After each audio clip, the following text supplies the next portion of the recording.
الرحيم الحمد لله رب العالمين وصلى الله على سيدنا محمد وعلى آل بيته الطيبين الطاهرين اللهم صل على محمد وآل محمد.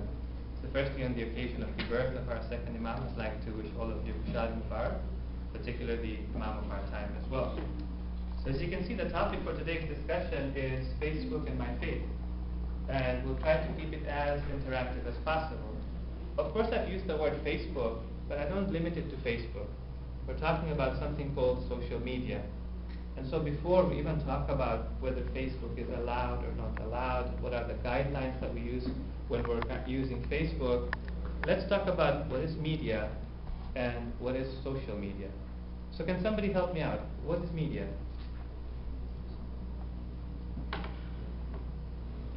I'll tell you one thing, it's a plural for medium, and media means a means of something. So when we talk about media, what are we talking about? Yes? A way that information is spread. Excellent. It's a way for you to take a piece of information and broadcast it to a number of people or convey it to a number of people. So the word media is actually used for means of communication, of communicating a message to a very large audience. Can you think of some types of media? Can you name some for me? We've got the news channels on TV, second. Besides TV, what else? Music. No, a means of communicating information. Let's say news. You want to communicate news to the people. Music could be a medium, you're right. Yes. Another one? Yes? Internet. The internet is one, right? Websites, news websites, fashion websites, whatever it is, a means of communication. Another one? Newspapers, excellent. One last one? Instagram. Sorry? Instagram, okay, that's online, excellent. We'll come to social media, we're coming to it. One of the things that you may not remember anymore is one of these things. Radio. Radio, right? Okay. So these are all traditional forms of media.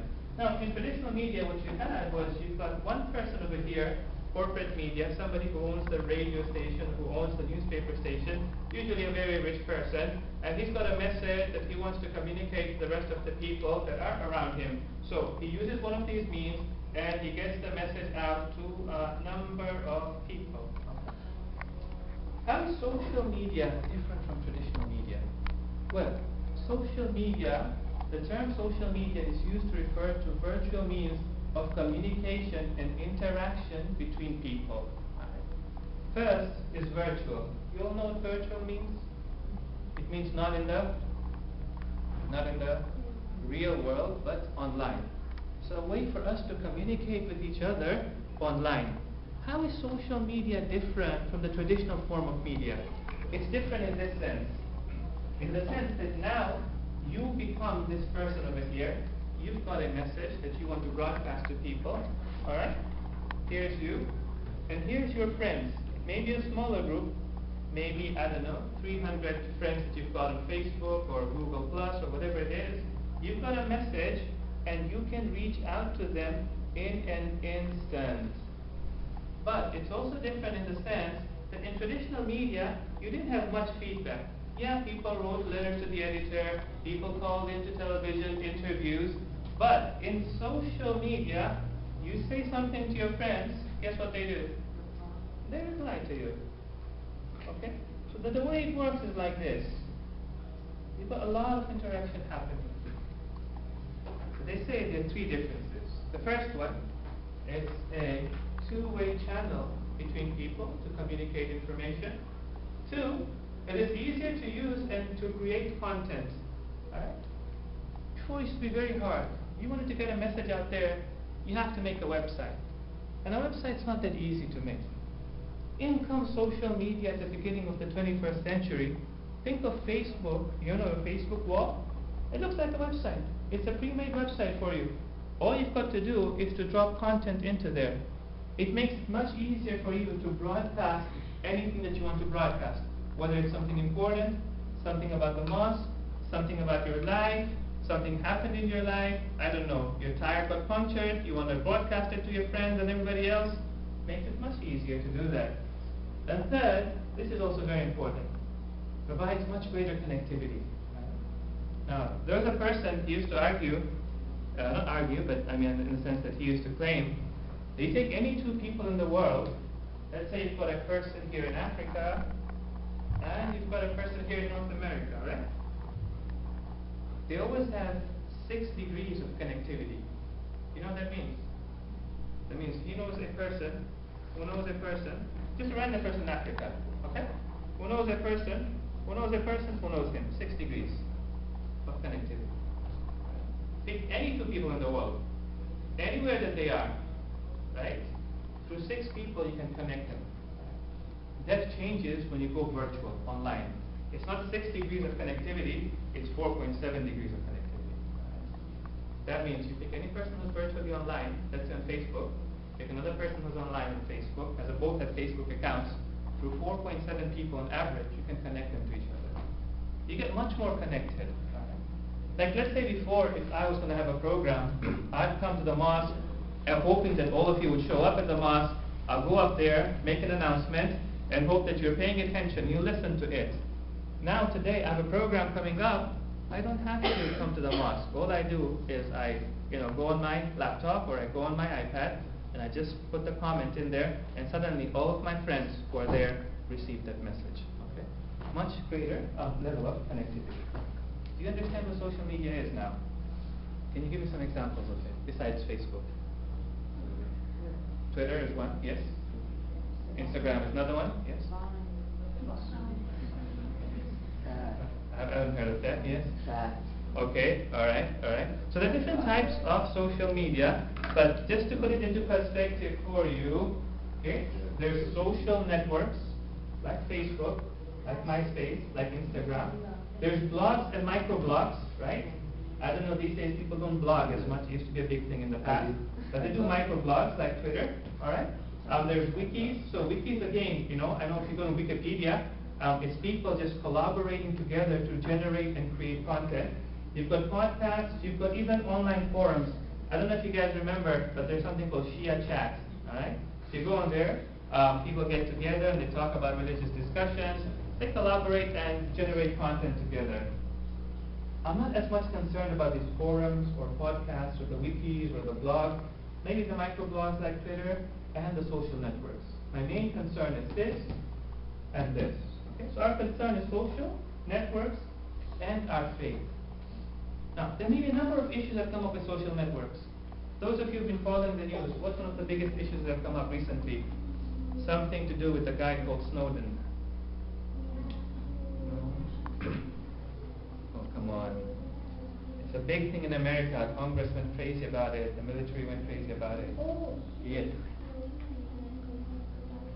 Okay, but what was the NSA doing? They were spying on people. How? Yes. Exactly, right? So they're afraid that, look, our privacy is no longer our privacy. The government sometimes forced Microsoft through their email addresses or Gmail or even Facebook to give them some content that was private content, not just in a few people, but a whole number of people. Okay, that's one concern. Another concern with social networking is sometimes young children who get onto social networks, or even adolescents who are onto social networks, they're sometimes cheated and deceived by older people. And sometimes it can turn into be something very dangerous, right? But today that's not my concern. My concern is social networks, how do they impact our faith? How does it impact my character? How does it impact my connection with Allah subhanahu wa ta'ala and my relationship with my brothers and sisters in faith? That's the question that I have for today. So, my first question to you is technology. Can somebody tell me where does technology come from? Or discoveries, scientific discoveries, where do they come from?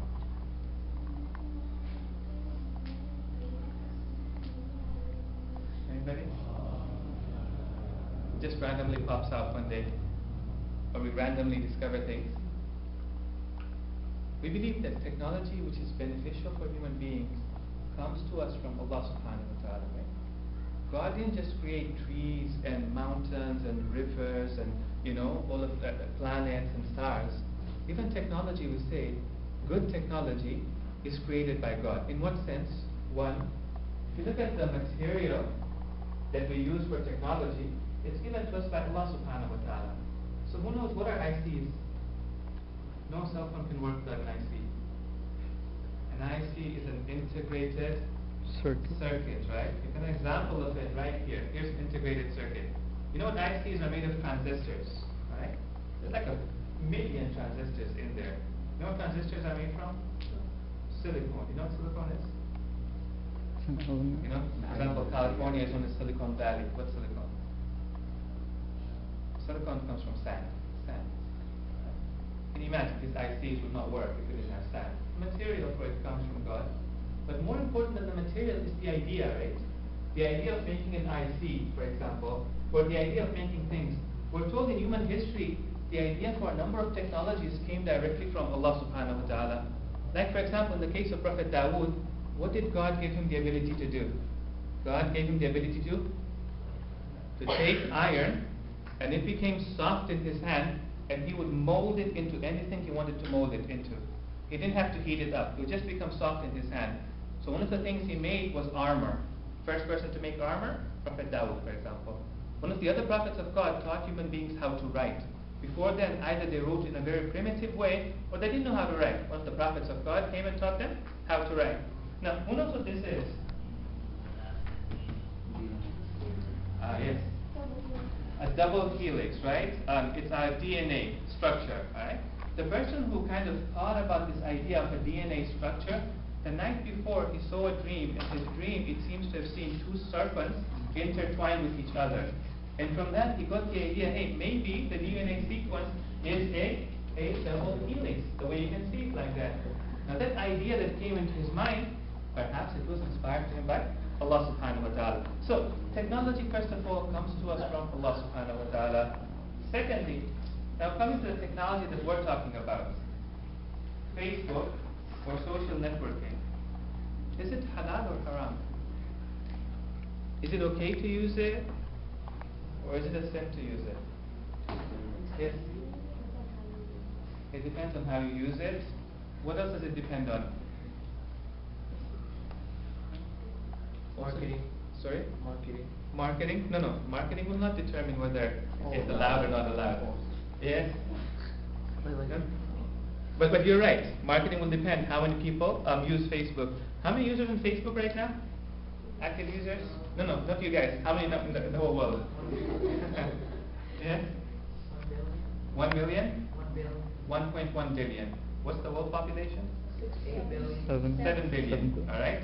So we're looking at 1/7 of the world is on Facebook. Alright? The next one is Twitter. Twitter is at 200 million. And I think the third one is Instagram or MySpace or something at 50 million. Alright. No. But now coming back, Facebook halal or haram? What would you say? Depends how you use it. Also depends on what? Depends on what your intentions are. So alhamdulillah, I'm glad it's that way, because even I have a Facebook account. If it was haram, then I'd be in trouble, right? Okay, so moving on, actually, there's some things in Islam where Islam has a very clear law on certain issues. For example, when it comes to gambling, Islam is very clear. Gambling is not allowed. Even if you don't wager money, you don't put money down, it's still not allowed. Consuming of alcohol, it's not allowed. Even if you have a little bit, you say to yourself, hey, it does not intoxicate me. Islam says still, this is not allowed, right? But on some issues, Islam has given us the guidelines. It's not telling you this is halal or haram. If you use it this way, it is halal. If you use it that way, it is haram. Can you give me some examples? Please. Oh, come on. Before we come to Facebook, things in daily life. Think of yourself at the time of the Holy Prophet, for example.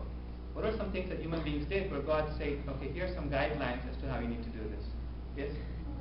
Money, okay, how you spend money, for example, or how you acquire money, excellent. Basic things like eating and drinking, right? Depending on what you eat and how you eat it, it may be halal or haram, right? Or clothing. So, on some things Islam has given us guidelines. Clothing, eating and drinking, buying a house, for example. Therefore, let us consider some of the Islamic guidelines that would apply to using social networks. Now, what I'm going to do over here is I'll mention 6 ethical guidelines.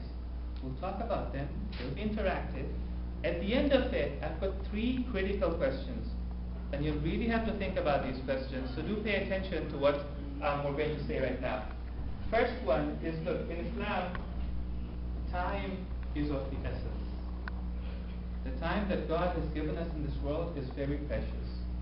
And sometimes we don't appreciate how precious it is. I often tell people, life is a one-time shot. You're not getting a second chance at life. Being a youth also, the time that you have right now, is not coming back. It's a one-time thing. You either make use of it, or you don't make use of it. So God has blessed us with life and opportunities. But God has also told us that on the day of judgment, we're going to be answerable for how we spent our life, and how we spent our youth, and how we spent our opportunities. So the hadith says, a servant's feet, be a comma over there, will not slip on the day of judgment until he's asked for four things. One, his life and how he spent it. Two, his youth and how he spent it. Three, his wealth. Where did he get it from? And where did he spend it? And the fourth thing is love for the Ahlul Bayt. It's very important for us to value our time. Whatever we do, it should be something that is beneficial for our progress. Either it increases our understanding, or it betters our character, or it strengthens our faith. Now, how much time do you think Facebook users spend online per day? Yes, on average. 2 hours, okay. A day, 4 or 5 hours, okay. So maybe it depends on the demographics. If they're younger, they spend a lot more time. If they're older, they spend lesser time. In one of the research that they did, they found that on average, if you look at all the 1.1 billion Facebook users, on average they use 75 minutes a day online. And they found it depended also between women and men. Who do you think uses it more? Women. Yeah, women. All right. Women were using it for about 86 minutes in a day, and men were using it for about 64 minutes in a day. All right? An hour in a day is very valuable time. It's not time that you can afford to lose. So whatever you're doing on Facebook has to be something that's very constructive. Second thing, purposeful actions. A believer always does something that is purposeful. One of the things you have to do before you decide to have a Facebook account or not, and before you decide whether you want to keep your Facebook account or not, is to ask yourself, do I really know why I have an account? Many a times what happens in life is, we see, something becomes the in thing, right? And then we realize we've got to get it as well. Have you experienced that before? Something in the community becomes the in thing, becomes like the cool thing, and then there's so much pressure for everybody to get it, right? And you don't even know why I need to get it. You don't even know what it's going to give me, but because everybody else is getting it, I need to get it as well. Can you give me some examples? Did you say Nike? Sorry, what did you say? Kanzu. A kanzu. All right. Okay, that's one example. All right. Now, can you give me some other examples? Yes. A cell phone, right? So sometimes you've got an iPhone 4, for example, for lack of a better example. It's working, pretty good. It's got no problems with it. And suddenly an iPhone 5 comes out. Or let's say, okay, not iPhone 4 to iPhone 5. Let's say iPhone 4 to iPhone 4S. All right. Not a really big difference, right? iPhone 4S comes out, and suddenly everybody's like, oh, we need to get it. And you don't really know why I need to get it, but because everybody else is doing it, I need to do it as well. I think sometimes when it comes to Facebook and social networking, we see the same crowd mentality. Everybody in the herd is going that way, well, I need to get myself in the herd as well. In Islam, we don't do things that way. In Islam, we say a believer also does necessary things with a purpose. Beautiful hadith. The Prophet of Allah is talking to Abu Dhar. He says, "Oh Abu Dhar, have a righteous intention in every act that you do.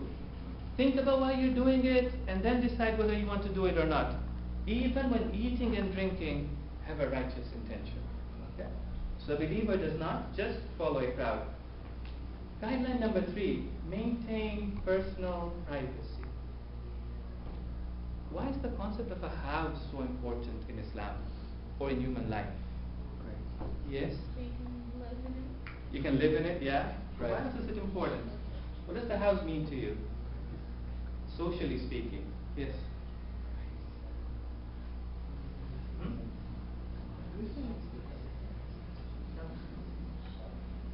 Why is the house so important? Sorry? You're self-sufficient? Good, good. But I could go and, let's say, find a nice piece of land for myself, draw a fence around it, and keep my bed and everything else over there. Why do I build a wall? Privacy. Privacy, right? When you have a house, you build 4 walls around it, you're defining something for yourself, and it's very important. You're saying that there is an aspect of my life which is public, and there's an aspect of my life which is private as well. There are some things. Oh, this is not helping today.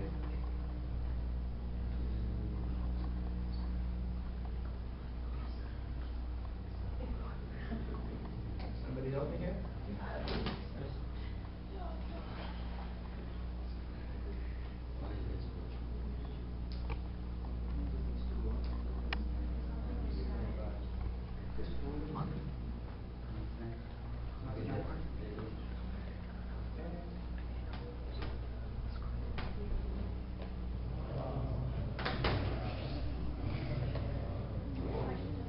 Alright, you know what?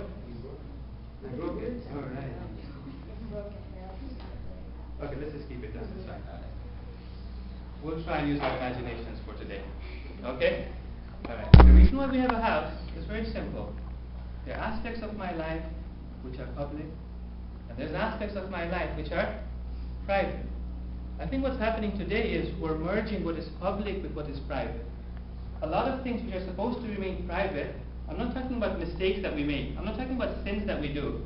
Just things like, my relationship with my family, right? Things that I say to my family, things I do inside the house, they're supposed to remain private. In fact, in the hadith we're told that, look, a believer is not a believer until he protects his own secrets.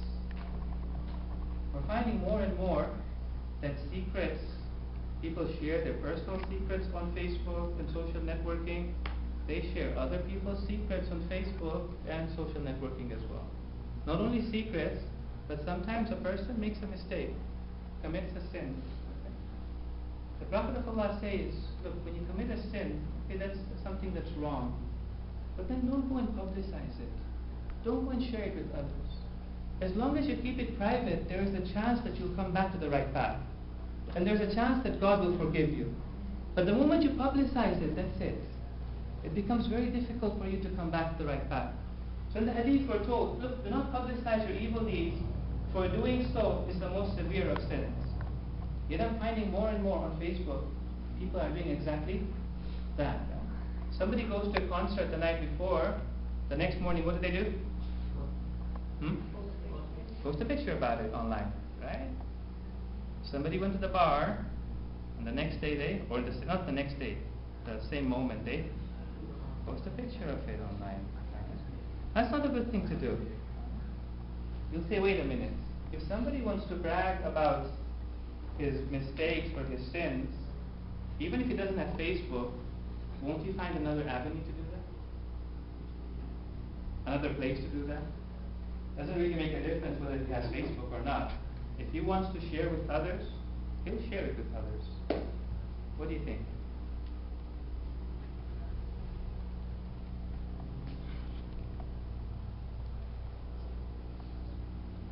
Does it make a difference if he has Facebook or not?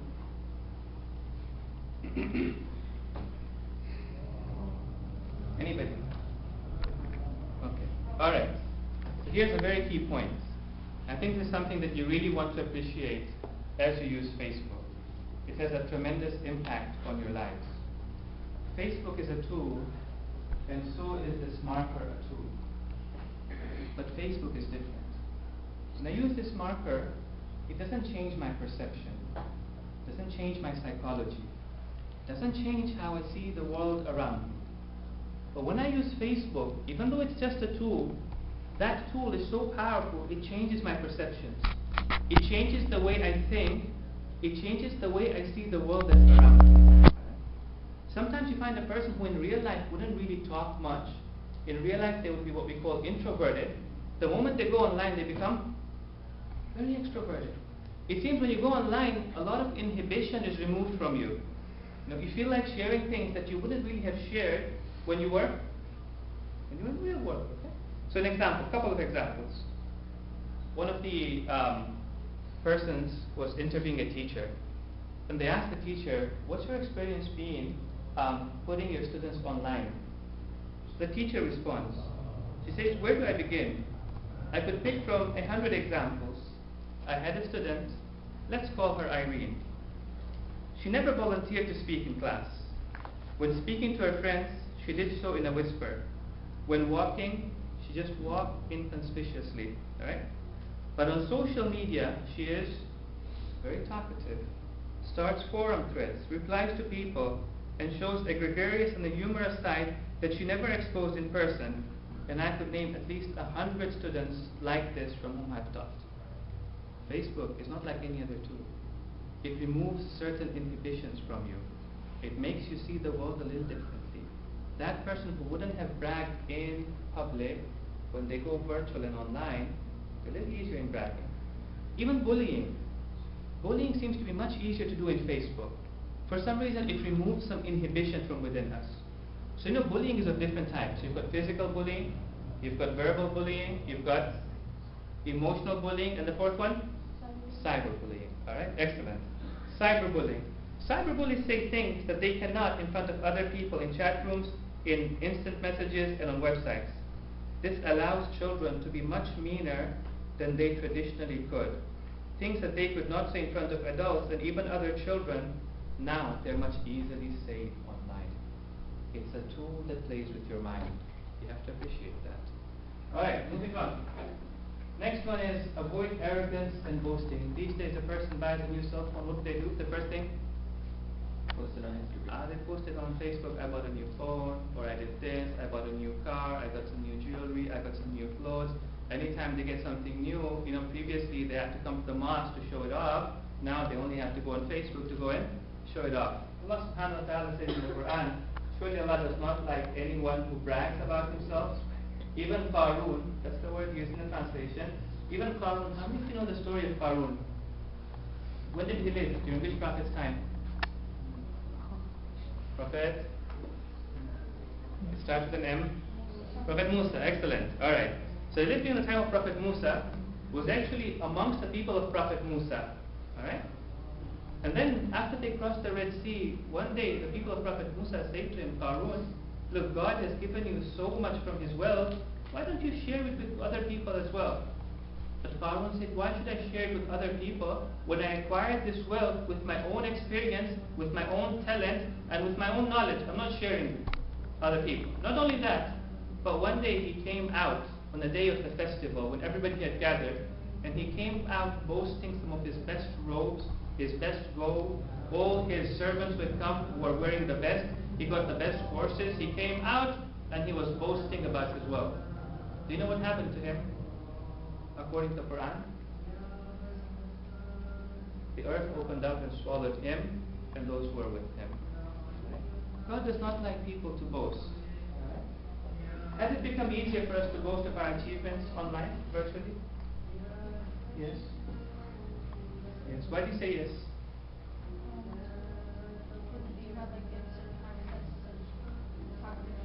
Exactly. Very instant access. You've got 100 people or 1,000 people in your friends list. Instantly you can talk to them.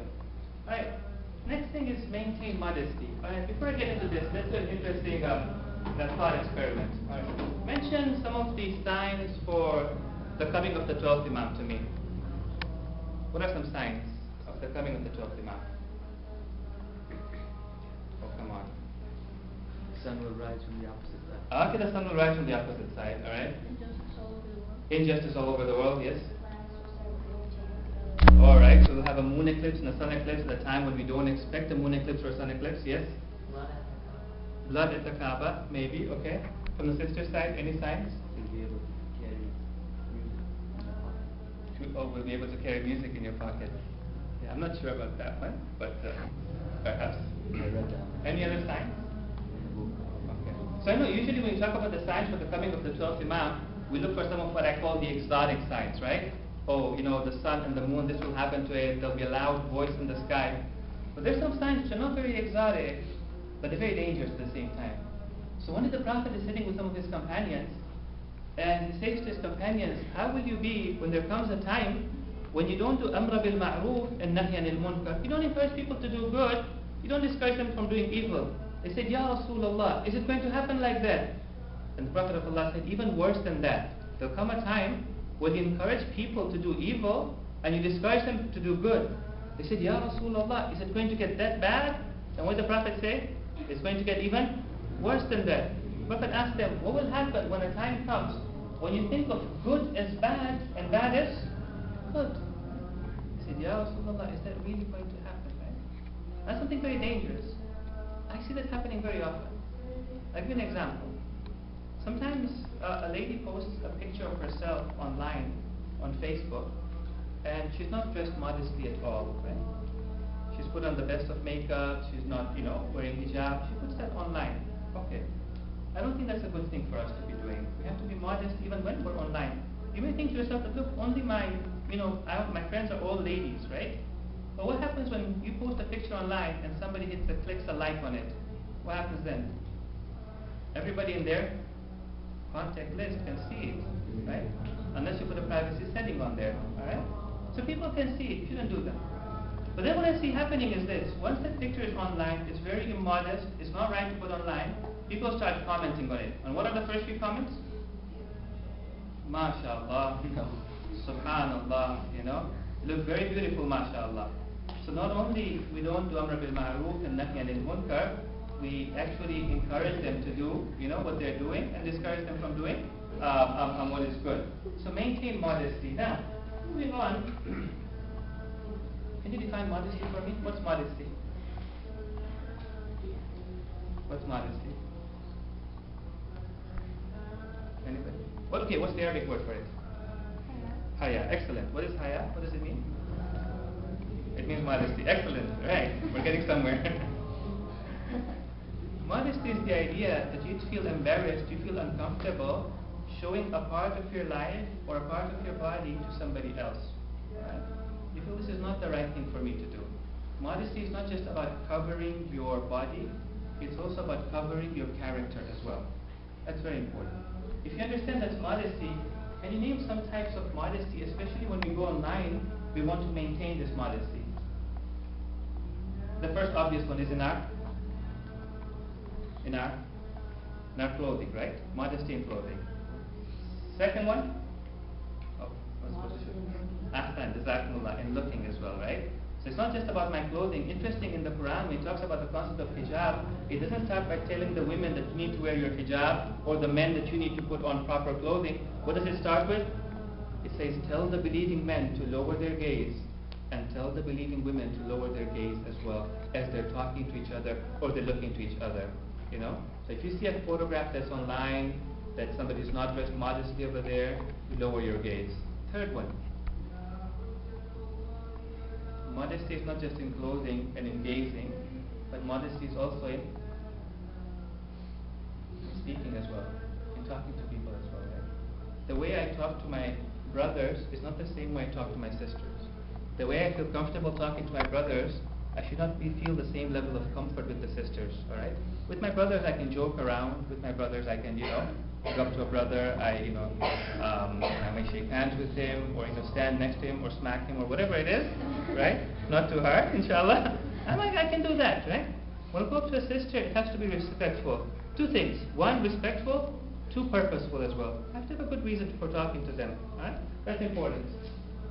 So modesty in speech. We'll take a look at the last one, and we end with this. Virtual life is not real life. That's a distinction that we have to make very clear in our minds. I think virtual lives are beginning to blur our real lives. We think when we do something on Facebook, it's the same as doing something in real life. And it turns out it's not. And what happens there is, it affects our relationships as well. Alright, so what? Virtual conversations no way replace real conversations. Online, when you go and you put in a comment, or online when you go and chat with somebody, it's not the same as going to a person and talking to them. Let me share an example with you. When you go and talk to a person, it's not just about what they're saying to you, but also how they're saying it to you. The sound of their voice, the way they look at you, the way they sit in front of you, the fact that they are in your presence you may not realize it has a really deep impact on your heart. Allama Tabatabai. You've heard that name before, have you not?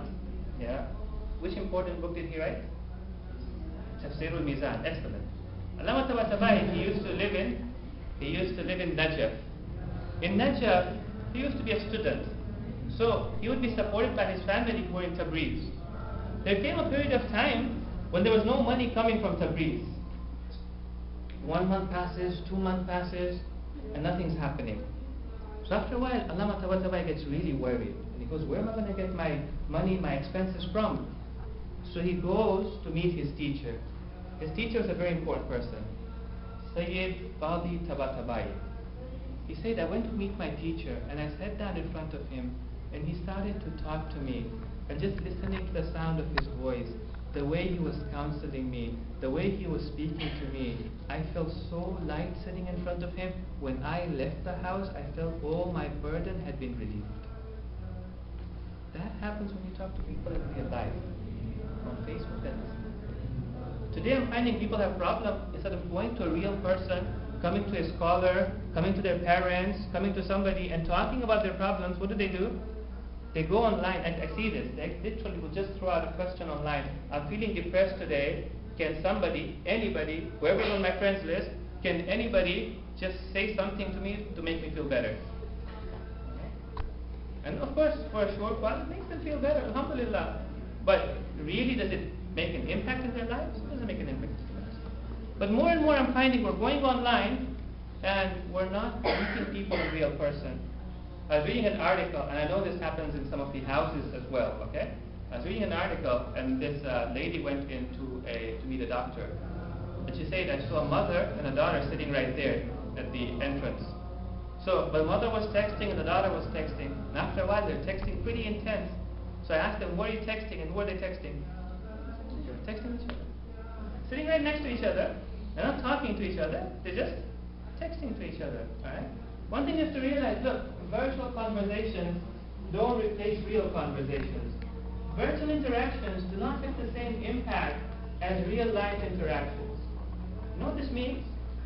It means our virtual friendships are not as profound as our real friendships. Can somebody tell me why? Why is it that a virtual friendship is not as strong as a real friendship? Yes? Yes, answer?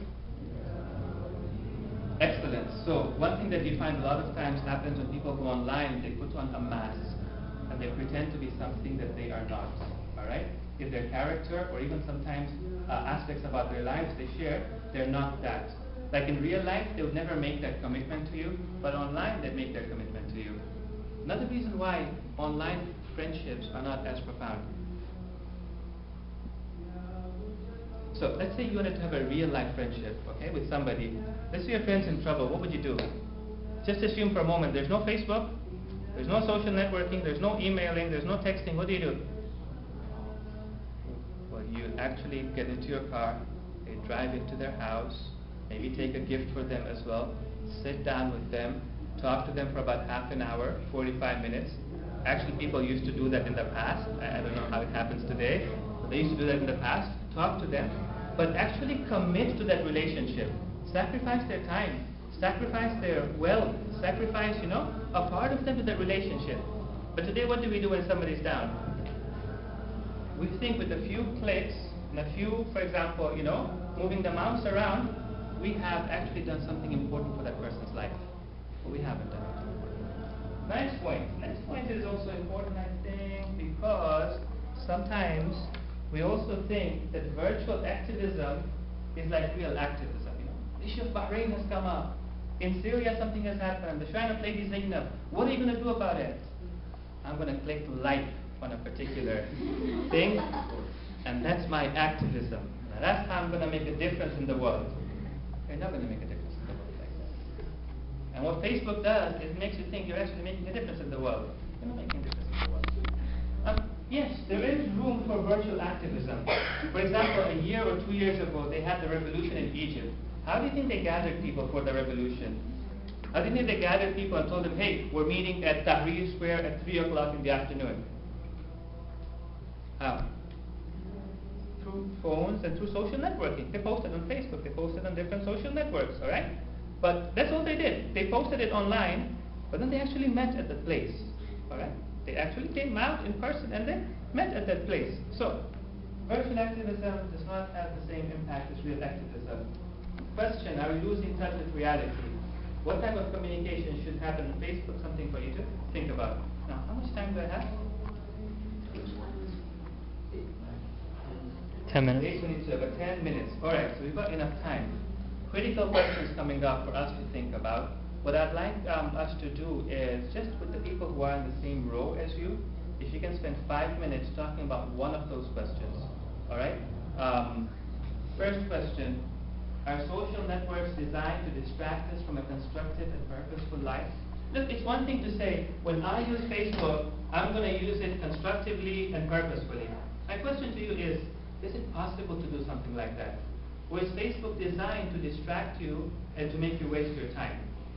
Question. Assume that you observe the ethics of using Facebook, the ones that we talked about. Right? What if your friends do not? What impact will it have on you? Third question.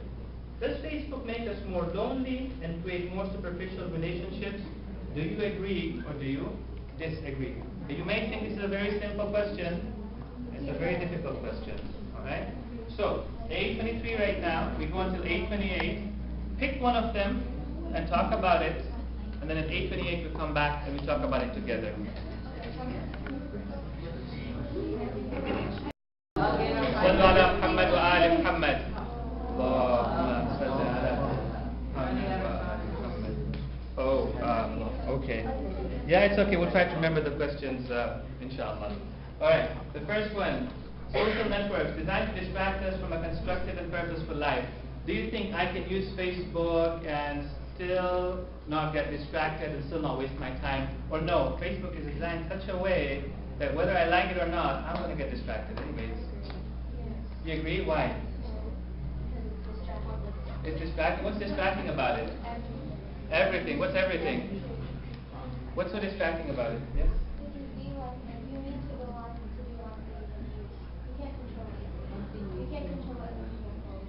Right. So I go on Facebook to say I'm going to message this person, and for example, I want to post this thing about myself. But one thing you've got on Facebook is you've got a news feed, right? Once you go on your news feed, somebody posts an interesting article. I'm not saying it's not interesting. It's an interesting article. They post an interesting lecture. They post some interesting photographs. I feel like, okay, let me just look at this, and then that's it. I'm going to start log out. Once I look at that, I come back, somebody's posted something else that's interesting. But let me just take a look at that. And it seems to be like almost it's designed to kind of keep us there, to hold us there. Right? That's something we should think about. Anybody else had a different answer? Something different they wanted to share? No. Alright, second question.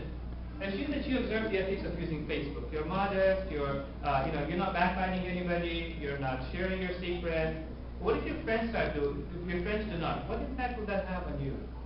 There's a group over there that had some thoughts on it.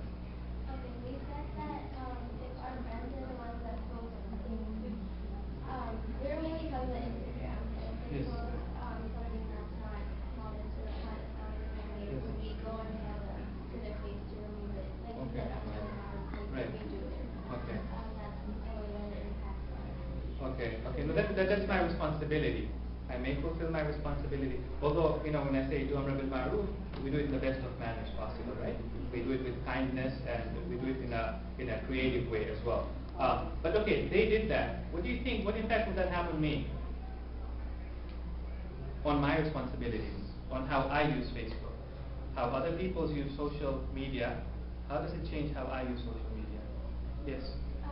Well, we could say that what we're posting isn't as bad as them, but it's like Okay. not as bad. Okay.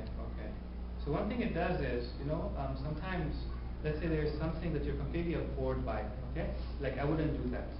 But then you go and spend time around people who kind of do that. Like, let's say you really don't like to backbite. But you spend time around people who like to backbite. When you spend 2 to 3 months with them, guess what happens to you? After 2 to 3 months, you don't think backbiting is as bad, right? Okay, at least I'm not as bad as that, right? It lowers our standards, alright? The same goes with modesty. Well, if they can post a picture like that, Then if I post a picture like this, it's okay. That's fine. Doesn't make a difference. Anybody else had a different thought or opinion on this one?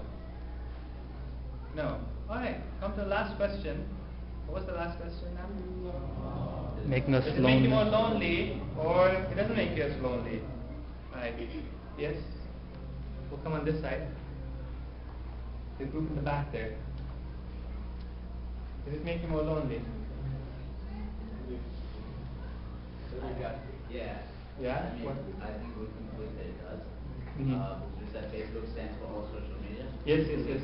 Including texting. Yes, yes. So I think nowadays all teens are used to always texting, being on Facebook, or communicating in some way with other people. Okay. So in those times, like say between like 1 or 3 a.m. or something, on like a regular school day or something like that, when you're not talking to people, you kind of feel a little lonely. I mean, it's not something you might notice. Right. It's something that definitely takes effect. Sure, sure. So I think it does personally. Yeah, yeah. Okay. Yes. I'd like to disagree. Okay. I think that when before Facebook came, especially when I was in India or something, Yes. it was hard for me to communicate with certain people Okay. when they were back in Houston. But when I got into Facebook, I started reconnecting with all these people, and even though I'm here right now in Orlando, Yes. I can connect with people in Houston, in India, in Dubai, in Canada, so many places. Right. So I don't think I think it does the opposite of making you lonely. I think it makes you connect with people. Okay. And as far as the first point was concerned, with it being a distraction tool, there are many other distraction tools. Your TV, your cell phone. And so it's up to you personally to use it as a distraction tool. I mean, if you have a test coming up, then you avoid it. So it's up Right. to you, not up to, So you've got to have the discipline yourself. Exactly, right? yeah. But the other point that you make is, look, when it comes to connecting with people outside the city, it's much better at helping you connect with people outside the city. So Mhm. let me just pose the question the other way. What about connecting with people in the city? What does that do to you? People in my neighborhood. Yes. You're used to always talking to them online. So when you see them in person, you don't Yeah. exactly know how to react. I mean, yeah, it'll be okay for a while, but it's a little bit more awkward than Okay. people are generally more, open over say text or Mhm. social networking, social networking rather Okay. than in person. All right. Let me share with you two pieces of information, and then we're going to end the session for today. First piece of information, they found that people who go online a lot, although their relationships online seem to thrive, their relationship in the family seems to take damage, seems to get hit. Because they have more time now to spend more time online, they spend less time with their family. One. Second thing they also found is that people who felt lonely generally, right, in society, once you've got Facebook or social networking, they go online, and online they establish a lot of contacts, a lot of friends. Okay? What happens then is they don't have the motivation to go and find friends in real life. So if you have a person who's got friends all over the world whom they've never ever met before, don't really know who these friends are, when it comes to their own city and their own real lives, they don't really have that many friends. Those are just some things for you to think about. Like I say today, that decision is your decision to make. It's important for you to think about why you want to have an account, what you want to do with that account, and how you want to use that account. I also say it's important for you to realize when you start using Facebook, it does mess with your mind, all right? It does get you to think about things differently. Think about your relationships differently, and think about the world around you differently as well. Do you want to get into that or not? And thirdly, people who are on Facebook do have an influence on you, and the way they do things will also influence the way you do things as well.